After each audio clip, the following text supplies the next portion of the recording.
আচ্ছা, আপনি কি জানতে চাইছেন যে ইনভেস্ট করার আগে আপনার ঠিক কোন বিষয়টা জানা দরকার? তাহলে বলছি, শুনুন। আপনি আগে দেখে নিন যে আপনি কত টাকা আর্নিং হিসেবে হাতে পাচ্ছেন। তারপরে দেখুন যে আপনার ওইখান থেকে ওই যে হাতে পেলেন সেখান থেকে কত টাকা খরচ হয়ে যাচ্ছে। এবার ওটা মাইনাস করে দিয়ে যেটা রইলো ওটা হলো আপনার সারপ্লাস। এবার ওই সারপ্লাস মানিটাকে আপনি কি করতে চাইছেন? এখন খরচ করতে চাইছেন, না ভবিষ্যতের খরচের জন্য টাকাটাকে ইনভেস্ট করতে চাইছেন? এটাই হলো ওয়েলথ ক্রিয়েশনের সবথেকে বড় মন্ত্র। এবার ইনভেস্ট করতে চাইলে এরপরে দেখুন যে আপনি যে টাকাটা ইনভেস্ট করতে চাইছেন সেটা কার দরকারের জন্য করতে চাইছেন, কখন সেটা প্রয়োজনে লাগবে, আর কি প্রয়োজনে লাগবে। এটা এই তিনটে জিনিস যদি আপনার কাছে ক্লিয়ার থাকে তাহলে ইনভেস্টমেন্টটা সাকসেসফুল হওয়ার সম্ভাবনা অনেক বেশি থাকে। এবার আপনি ভাবতে পারেন, ঠিক আছে আমি বুঝলাম, তাহলে এরপরে আমাকে কি করতে হবে?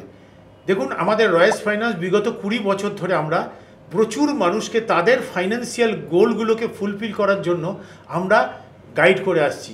আপনার যদি এরকম ধরনের কোনো প্রয়োজন থাকে তাহলে আপনি আমাদের ট্রেন্ড এক্সপিরিয়েন্স ওয়েলথ কোচদের সঙ্গে কথা বলুন, আপনি সব সমস্যার সমাধান পেয়ে যাবেন।